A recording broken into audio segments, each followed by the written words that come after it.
А денеска е медиумски ден за средношколците. Целта тие низ процесот на работата да увидат како функционираат телевизијата, радиото или печатениот медиум. И македонската телевизија е партнер во проектот.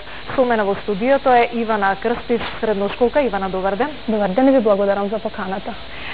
Пред да почнеме со разговорот, да го погледнеме прилогот што го подготвија средношколците, дел од летниот камп, а го изразува нивото на медиумската писменост.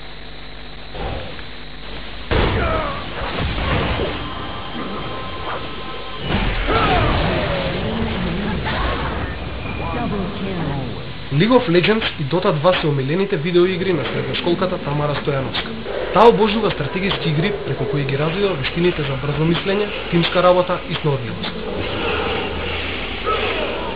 Понекогаш игра и цела вечер, но смета дека не го жртвува социјалниот живот. Позитивната страна е тоа што многу деца што немаат социјален живот наоѓаат утеха во тоа или едноставно се пронаоѓаат во тоа. Има многу са надвор од Македонија што се занимаваат и професионално тоа како професија име, а негативно влијае што знае премногу време да одземе и знае да стане зависен, може, буквално е завис. На летниот камп за медиумска и дигитална писменост сретнавме средношколци кои лесно ги владеат новите комуникацијски технологии. Средношколецот Бован Сугарески програмира зашто е љубопитен како повеќе составни делови ја сочинуваат целината. Ги гледам екзактно работите, значи тоа оди како некоја позитивна последица неверојатно. А тоа што не секогаш прашувам зошто и секогаш прашувам како, што не се поврзува само со технологија, туку и со одредени гранки од општествениот активизам.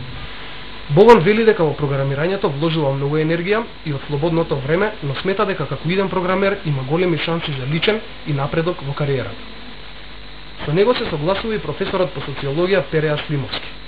Професорот вели дека со информатички вештини младите полесно ќе остваруваат економски придобивки во глобалниот свет. Новите технологии обезбедуваат брз пристап до информации и им олеснуваат на луѓето да комуницираат и развиваат ставови и мислење. Сепак тој предупредува и на можните опасности.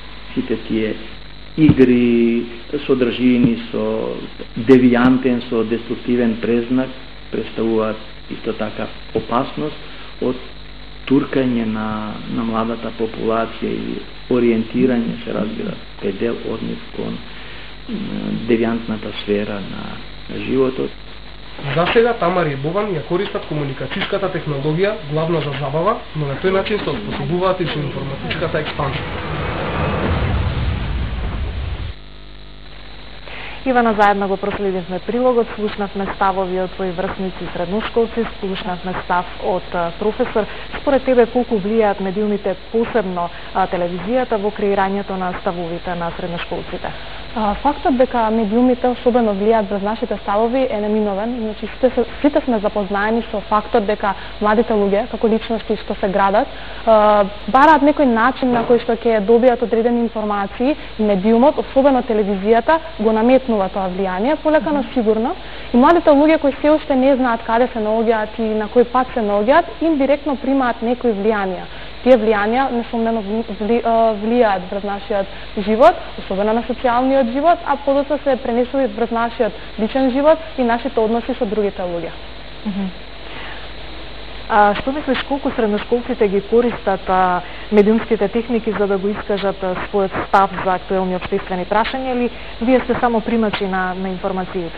Морам да кажам дека јас сум еден горд млад човек кој во последно време е сведок на тоа дека медиумските техники ги користиме на вистина за да го кажеме тоа што го мислиме, особено во последно време кога се организираат разни видови на дебати и секакви конференции кои се посветуваат на нас младите. Значи досега тоа на вистина не беше така, меѓутоа се менува практиката и сакам да ги поттикнам сите млади луѓе уште повеќе да се изразуваат, да пишуваат, да го кажуваат тоа што не е во ред, затоа што навистина само така можеме да ги менуваме нештата кои нас не ни се допаѓаат и не ни одговараат.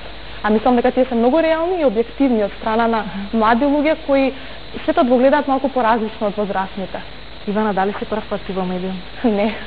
Не, меѓутоа, чувството да се биде на медиум е многу посебно, затоа што знаеш дека те гледаат многу луѓе и тоа е навистина шанса да се влие врз другите, индиректно.